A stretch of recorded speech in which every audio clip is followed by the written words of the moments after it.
moment of truth opened up my eyes. A moment of truth.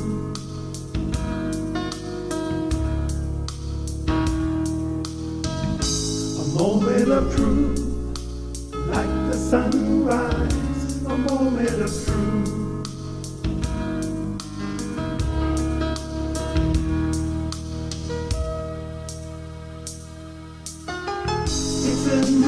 It's a day, the world has made me new.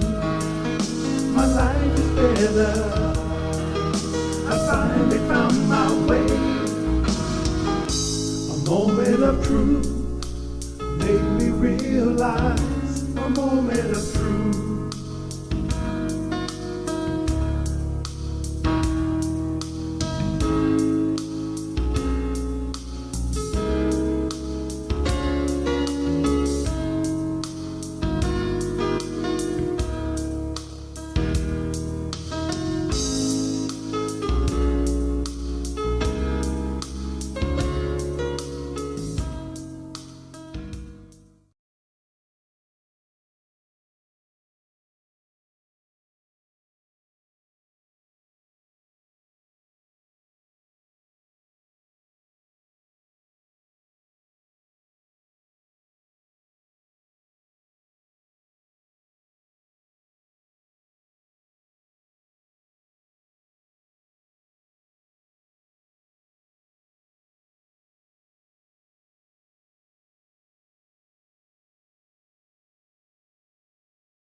A moment of truth opened up my eyes. A moment of truth.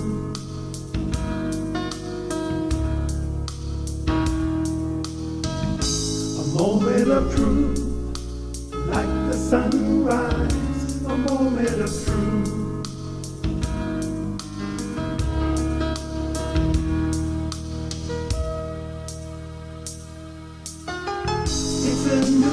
It's a day, the world has made me new. My life is better. I finally found my way. A moment of truth made me realize. A moment of truth.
Oh, sorry about that.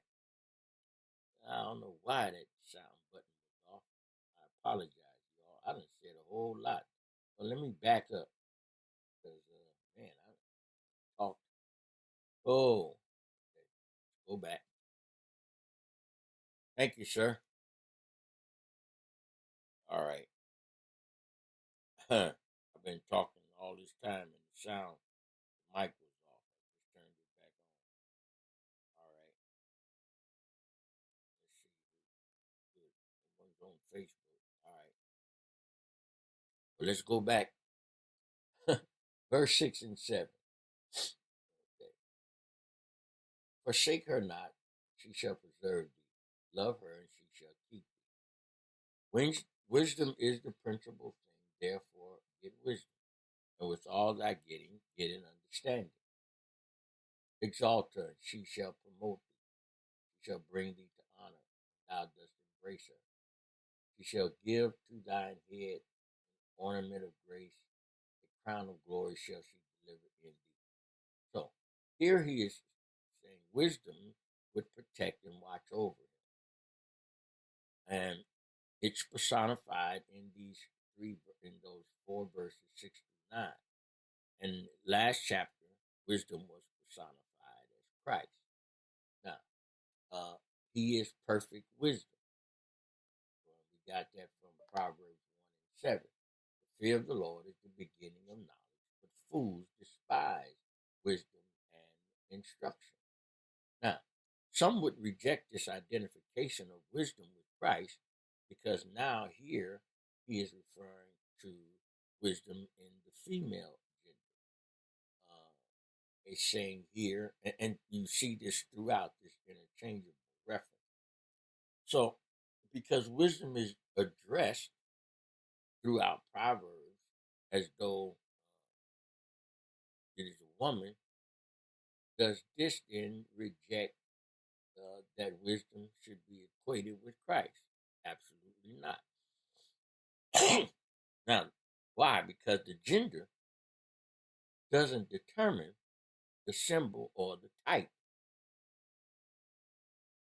Remember, Proverbs is a book of poetry. Now, poetry is uses a language that presents a lot of symbols, types, and analogies in order to stress a connection or relationship between things. And so it's not literal interpretation. This is figurative. So using the poetic language in a figurative sense, Solomon is identifying wisdom to his son as a woman that he would pursue to marry. You pay a price. She has value. You would not forsake her. You would pursue her, and when you got her, you would embrace her and hold on to her and not let go. Now, these are all the actions of a man in pursuit of a bride. Excuse me a minute. Oh, tissue.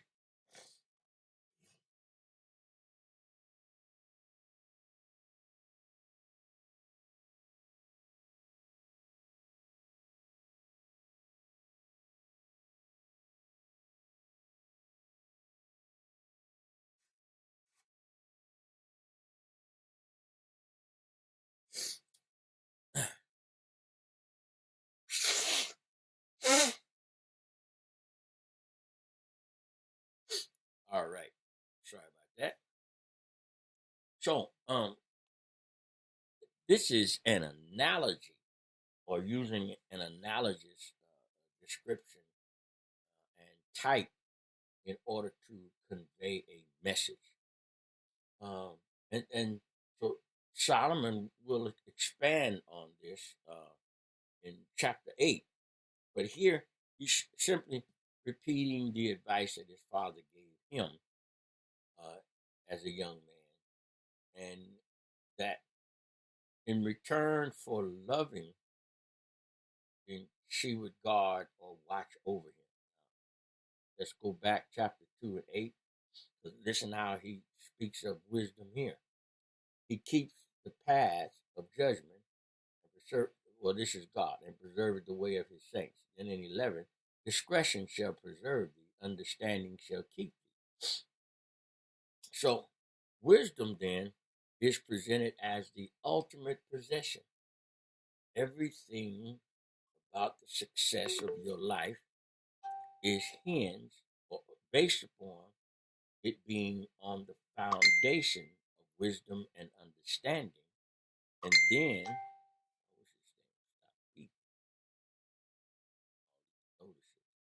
and then it is like the doorway to success hangs on the hinges of wisdom and understanding.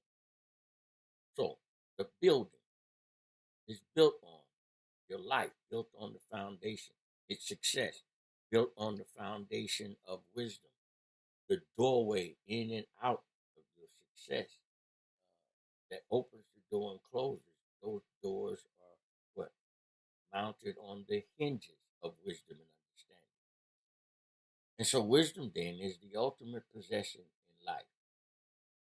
Understanding then is worth the cost of what one has to experience and go through and pay for wisdom. You don't learn without experiencing. Okay? You can get information, but you really don't gain the knowledge until you have experienced. Okay, people can tell you what love is, how good it is to love and be loved, but until you've experienced it, you really don't have the knowledge of it. See, so wisdom then is the ultimate possession because it is birthed out of the learning process and obtaining of information, and then ultimately the experience of it that now gains you the knowledge. So now you really know it. You can't know something without interacting and experiencing. So how is it then personified in this way? Well, the fear of the Lord is the beginning of knowledge. This means, this is that word, principle. Wisdom is the principle. Okay. Now, that principle thing means it's first. It's first in place. It's first in time. It's first in order. It's first in rank. It's first in importance. It's first in value. It's the principle thing, that foundation, the hinge on the door. It is the absolute ultimate possession of life, wisdom. So it takes this place. So he says in chapter 1 and 7 again, the fear of the Lord is the beginning of knowledge. Then he says in verse 7 of chapter 4, wisdom is the principal thing, therefore get wisdom, and with all thy getting, get understanding. So you see, in 1 and 7 and 4 and 7, this is repeated and it's rephrased, but it's giving the same message. If the beginning, if the fear of the Lord is the beginning of knowledge, first, then wisdom is the principal thing, therefore get wisdom, and with all thy getting, get understanding. So you see here, it is personified as the ultimate possession. And that's a repeat from chapter 1, here in chapter 4. 1 and 7, 4 and 7. You get the same message here. And he's emphasizing this, and we talked about this yesterday, that repetition is what really causes learning. If you repeat something enough, it becomes a part of your subconscious, and it becomes an automatic part of your character. because you learn it and it becomes an automatic action, an automatic response. It's no longer a reaction, it is now an automatic response. And when you learn to practice something, do it repetitively, it becomes, as they say, like second nature. Okay, that's another term that you use that. And so here, the poetic reference there is that it shows the importance of the relationship between wisdom and the individual uh, by using the poetic reference of a woman, because he's talking to his son. All right. So the opening line of this verse, though, at first, I taking a Hebrew class, and there are no, what's the word? The verb is added because there's no verb that's supplied in the Hebrew text. It's a wisdom principle thing. Here they add wisdom is the principal thing. Now, and the reason for that is in the Hebrew language, some verbs are not there because it's like an automatic understanding that that they were saying wisdom principal thing. But wisdom is the principal. The pause there, wisdom principal thing.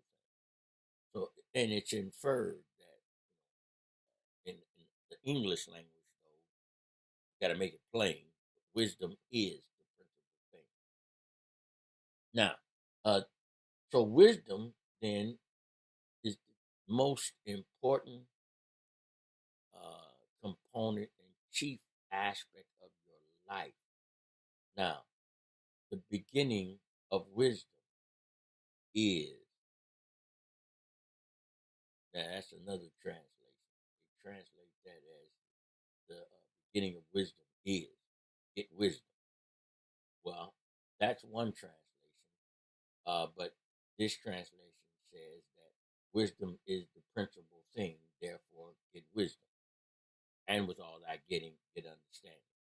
And there are another translation, like in the New American Standard Bible, the Revised Standard Version, the English Standard Version, translated as the beginning of wisdom is get wisdom.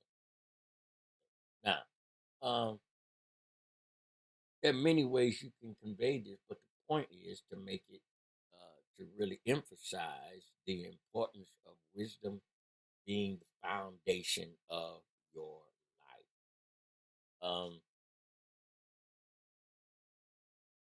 I, what I want to say, I'm reading some notes. Hold on. Okay. Now, the way it's conveyed in the Hebrew language, the King James is seeking to convey it as close to possible as the intent of the writer, the originator. And when I remember taking this Hebrew translation class, and there were a lot of exercises, but mostly they were emphasizing how certain verbs are not in certain places, but how it translates to that based on just the flow of communication. Wisdom, principle thing. Well, I'm saying wisdom is the principal thing. And that's how the translation comes out for us. Now, the second line of the verse um, emphasizes the value and the incomparable value of wisdom. That's the second line, and that is in chapter 3, happy is the man that findeth wisdom, and the man that getteth understanding. Now, that's another way of saying wisdom is the principal thing, therefore get wisdom. And with all that getting, get an understanding. So remember chapter 3, and when we got to that portion, we talked about true happiness and true wealth. Happy is the man that findeth wisdom, the man that getteth understanding. For the merchandise of it is better than the merchandise of silver, and the gain thereof than fine gold. She is more precious than rubies, and all the things thou canst desire are not to be compared unto her. So here again, we have a reiteration or a repetition of the same thing being taught in the previous chapter. He's bringing it back up now, stating it in another way, but saying the absolute same thing. So wisdom's value then is very great. Nothing can be compared to it. And that's a powerful statement. Nothing can be compared to wisdom. Nothing is more valuable. As a matter of fact, true wisdom brings you true wealth and honor. You don't get it without it. All right. So he makes this statement, and wisdom's value then is unique in its greatness. Yes, it's very unique. And it's so unique, he's saying you should give up everything you have in order to acquire it. Now, in verse 8, back in chapter 4, verse 8, he says, Exalt her, she shall promote thee. She shall bring thee to honor when thou dost embrace her. Now, what does this mean? This means that when you exercise wise choices, decisions, when you exercise wisdom in your life, wisdom will bring you to the place of honor. Wisdom will promote you. When one makes the right decisions and the right choices and travels the road of peace and tranquility, when you do the right thing the right way, you will be promoted. You're promoted because you are showing the character of promotion and leadership. Remember, anyone who feels that servitude is beneath them, then leadership is above them. Because why? Wisdom says, he that is great among you must be your servant. And he who is chief among you must be your minister. You can't be a leader unless you are willing to serve. Wise leaders are servants, and they are promoted because of it. Exalt her, and she shall promote thee. She shall bring thee to honor when thou dost embrace her. So when a leader also makes wise decisions, guess that when Solomon was first given the task of his first decision to make as the king, settling the issue between the two harlots and the dead baby, that wisdom exalted him and promoted him and brought him honor because of the wise manner in which he settled that issue. Okay? So wisdom then would exalt and honor him. If Solomon would exalt wisdom, then wisdom would promote him. Wisdom will raise you up. But you must honor wisdom. And you honor wisdom by embracing wisdom and making the right decision wisely. Okay, this is why we should never just be hasty in our decisions. We should be prayerful. We should consider the outcomes. Should consider the consequences of a bad decision, and then must be willing to accept the consequences of your actions and your decisions. That's what makes you honorable, not your title or position. It's how you operate in that title or position. That's what makes you honorable. So wisdom then, if he would embrace her, would glorify and honor him. This is what he is being taught by his father David, and so he's giving the teaching that his father gave him to his son. You are honored for being a person of wisdom. Yeah. Notice, wise people are honored, and because they are honored, you know, uh, it's not because they just have a position, title, or age. They are honored because of how they embrace wisdom and operate in wisdom and make wise choices. What else he says? Wisdom would also bring favor and give a crown to his life. Verse 9, she shall give to thine head an ornament of grace. That's the crown. Crown of glory shall she deliver to thee. You're crowned with grace, and you have a crown of glory because of wisdom. Now, the ornament of grace was the symbol of the wreath that they would wear around their heads, and then a crown of glory. It was a favor or sign of glory upon, a sign of favor on their life. Wisdom presents this crown of glory uh, to the one who is wise. So Proverbs tells us that wisdom also grants other crowns. Therefore, we're going to see a little later. There's one in chapter 12, a crown that is a virtuous wife. In chapter 14, the crown that is the richest of the wise. In chapter 16, the gray hair of a righteous person. And in 17, the crown of grandchildren. See, all of these are gifts and favors and honor. Think of all of this. The virtuous, the crown of the virtuous wife, the crown of the wealth of the wise because of how they gained it. There's more honor to one who gains honestly and rightfully and by strategically making right decisions than one who gains their wealth through wickedness. The gray hair of a righteous person. You've lived long, went through a lot, and experienced a lot. Some of those gray hairs are earned. Yeah, and then grandchildren.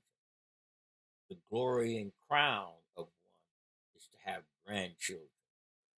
That speaks volumes of their life. Okay, so this passage then involves um, the heeding of wise counsel and the instruction of your parents. And so there's some truths that we learn in this. I'm going to go over about 5 of them. Let's see. First one is when he mentions about teaching, when we read it in the other passage in Genesis about teaching them when you're at home. The home is the primary source of moral and spiritual training. That's the first thing this teaches us. The father and the mother, not the teacher, not the pastor, not the government officials, not the Boy Scout leader, the Girl Scout leader.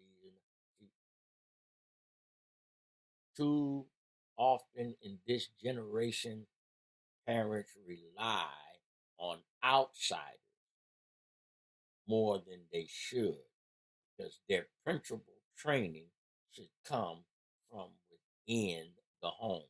The home is the primary source of moral and spiritual training. That is the responsibility of the parents because only a parent can really reach that child the way they need to be reached. Too often when we leave that, when we allow the television to be the babysitter or the instructor, or the video games, there's too much negative input and uncontrolled. We have to control the environment and teach the principles of morality and spirituality to our children. Um, so there's an urgency here when you parental law, because you notice it repeats in each beginning of each chapter. Says you get the instruction of your father and your mother, and to follow after the teachings, to hold on to the instruction, what they have taught you. This is all purposeful because here is where the child learns the right way from the right source, because we want to pass on to them what was passed on to us. There is the element also that parents make the best teachers because they love their children. They truly love them. And when a child is taught by one who loves them, they will receive the message much better. Second point, spiritual training needs to begin in the early years of a child's life. When listen, the children come into the world with a very tender heart, and they are open and hungry. They're not just physically hungry; they are emotional, spiritually hungry as well. And so we must catch them early in the early years, teach them affection, teach them when we start to teach them language and speak words to them, we should speak those words that causes them. I remember, as I've stated before, being 2 years old and reciting verses of the Bible. My grandmother, she would teach me Bible verses when they would have the program at BTU. They'd stand me on a table and I would quote scriptures from Proverbs and Psalms. 2 years old, learning to talk, and my first words are Bible verses. That's a good beginning. That's a foundation. So the spiritual training should begin in the early years. Take a child learn how to talk, and you're teaching them vulgar language or profanity. You're teaching them slang instead of teaching them the language and how to speak properly, how to pronounce their words. This is why in the early years in school they're taught basics of language to teach them properly how to communicate. Because they all entered the world with a tender heart and a hunger for what? Natural food, emotional food, spiritual food, and for love and affection. It's the heart that's programmed 1st. It's the heart that's programmed first. And remember, because we're born in sin and shaped in iniquity, we come pre-programmed for disobedience and rebellion. So we gotta start the programming early to overcome this nature that's already in us. We're pre-programmed, born in sin, shaped in iniquity, pre-programmed for disobedience and rebellion. This is the stage where we must take the children now and reprogram them, program them to the right path of life, and start instilling the spiritual training and that moral training in them early in life. Think about it.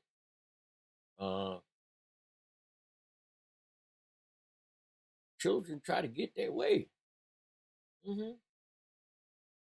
Young children are remember, sometimes you trying to teach them something and they're stubborn, rebellious.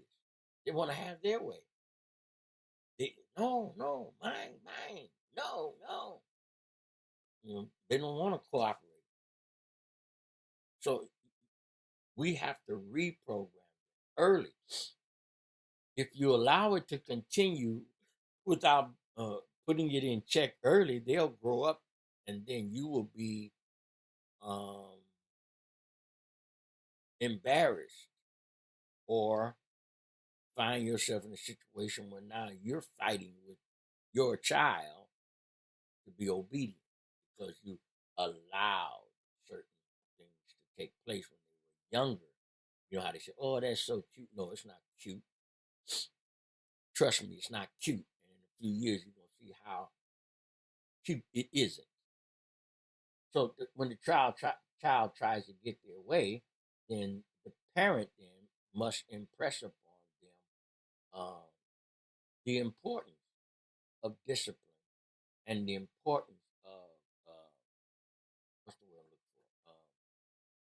Heeding instruction, yes, and correction. That you have to now impress upon them the importance of doing it right and doing it the right way. All right. Now, it doesn't take a child long to if gone if gone unchecked to harden to instruction. If you don't check them when they first exhibit that resistance, it take long for them, that stubbornness to fester in them. Because remember, this is a part of their sin nature, and we must instruct them and guide them to the time that it's time for them to make that conscious decision to accept Jesus as the Lord of their life.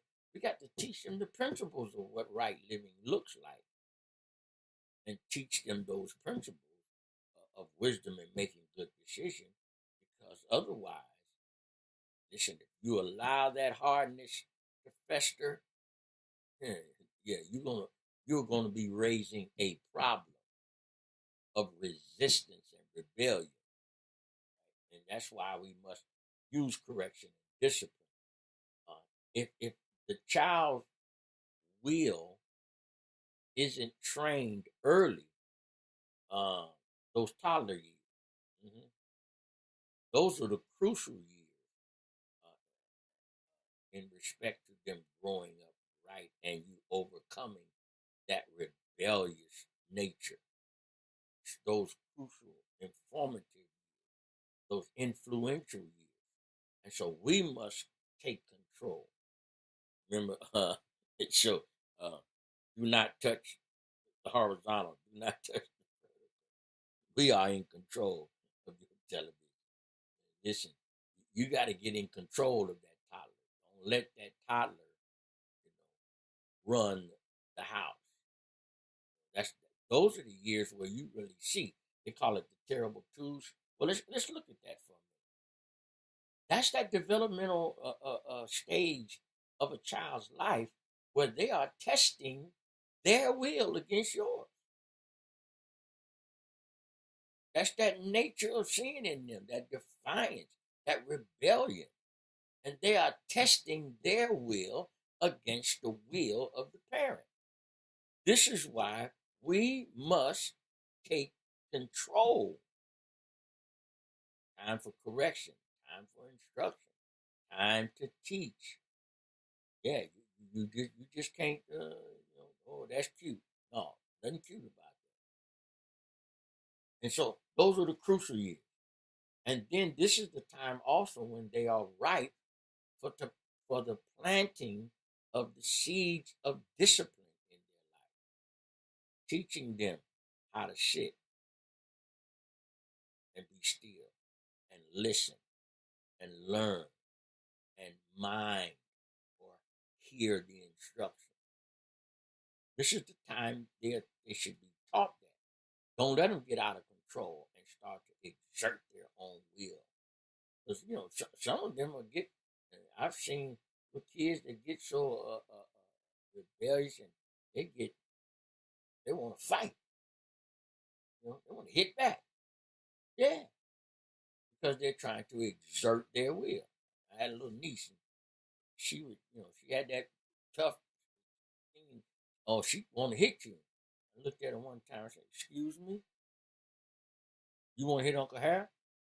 Uncle Harold don't play that." And then she went, had an interaction with her daddy and went to hit him, and he, yeah, she didn't hit him anymore. But you gotta stop that. Don't don't let now. What if we allowed her to come and exhibit that behavior and hit, and we laugh at it? You're feisty, huh? No, that that would tell her this is an accepted behavior. No. We both emphasized to her this was unacceptable. I did it one way, her daddy did it another, but she got the message. She didn't do that anymore. But what if I've seen it where they let that go, and it turns out to be a big fight later on because they get to exercise their will, and they're not the seeds of discipline are not planted in them at that time, because this is the time that they are ripe to plant those seeds and to cultivate that soil to receive the seed.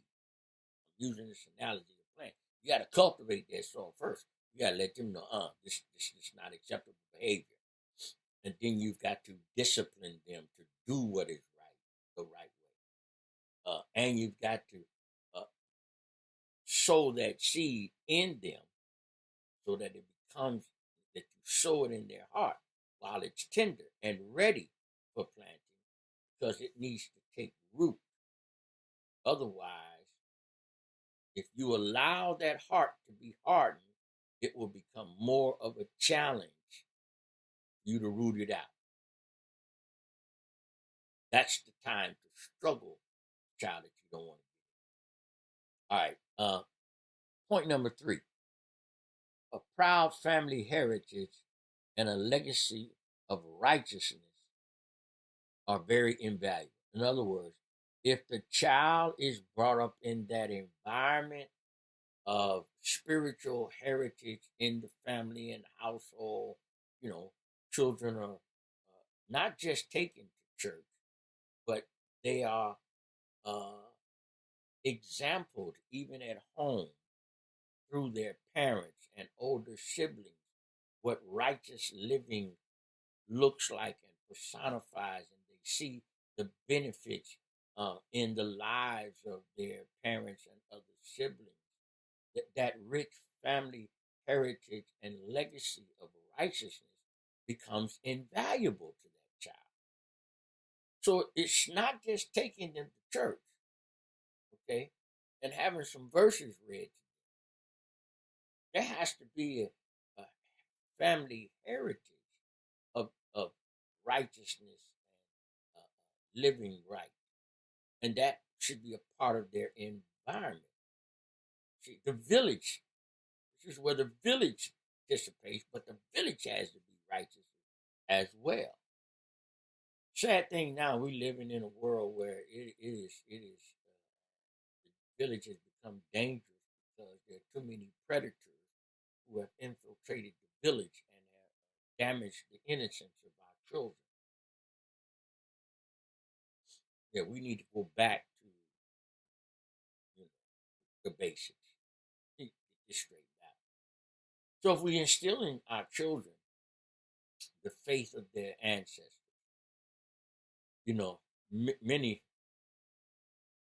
many of them have the testimony that I'm 5th generation, I'm 6th generation, I'm 3rd generation. That says that this is a part of their family history and heritage, and it's a proud heritage that is personified in them when they can, hear and know that they are part of a rich heritage of righteousness and righteous living. Proud family heritage. Every family has ancestors, though, who are not so virtuous. All right? So we must appropriately praise then the what is it? Praise the values and diligence of those who um, were righteous, hardworking, um, and then also teach what shame was brought upon those members of the family who were immoral and ungodly. Show them the examples of those who made right choices, lived right before the Lord, versus those who made bad choices. You don't want to end up like so and so. Because remember, look at what this one did. And you have this because of the right choices of this one. Now, that one didn't turn out so well because they went astray. You don't want to end up that way. We have to teach them, and let them know how how beneficial it is to follow this good heritage. Every spiritual legacy begins with one person. Be nice to know, check your family history up. Get the stories from your elders while they are still living. Find out who's the first one in our family that actually committed to living for Jesus.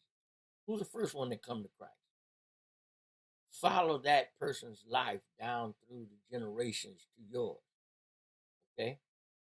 And if by chance you are the first, then be the one to emphasize to your children and grandchildren the importance of having a relationship and of creating this legacy of a godly relationship. You have to decide for yourself, every individual, to believe in Jesus Christ. But think of the encouragement that one gets when they understand they come from a heritage of one who made that choice and lived it for the rest of the family. That's important. Encourage your children and your grandchildren. Encourage them. Encourage them to have a relationship with Christ, to learn His word, to obey His word, and to live according to it.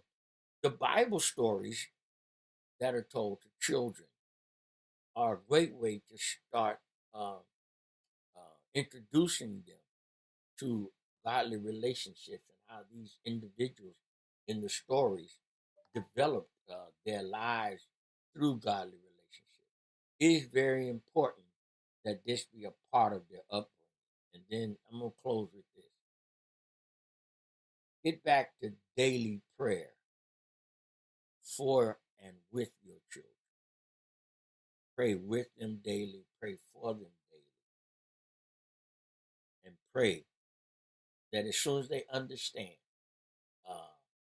and are able to understand the gospel, that they would make a conscious decision to accept Jesus as the Lord of their life. Pray for and with them daily. Let's pray. Father, thank you for blessing us this morning. We thank you for what our ears have heard and pray that every heart receive. Now, Father, we ask that you would bless the rest of this day, that everything be done to your glory and your honor. For this is the day that you have made, and we shall rejoice and be glad in it. Now, allow our hearts and minds to become good ground, that we would receive the seed of thy word, and then bring forth good fruit unto good measure. And this is our prayer in Jesus' name. Amen. All right, you all have a wonderful, wonderful, blessed day. Thank you all for joining us this morning. I hope that all of you would have a wonderful day and be blessed in the name of the Lord Jesus. God loves you and I love you.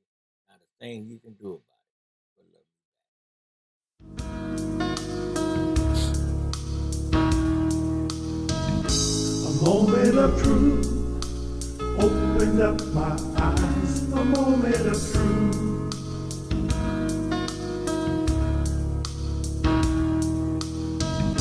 A moment of truth, like the sunrise. A moment of truth.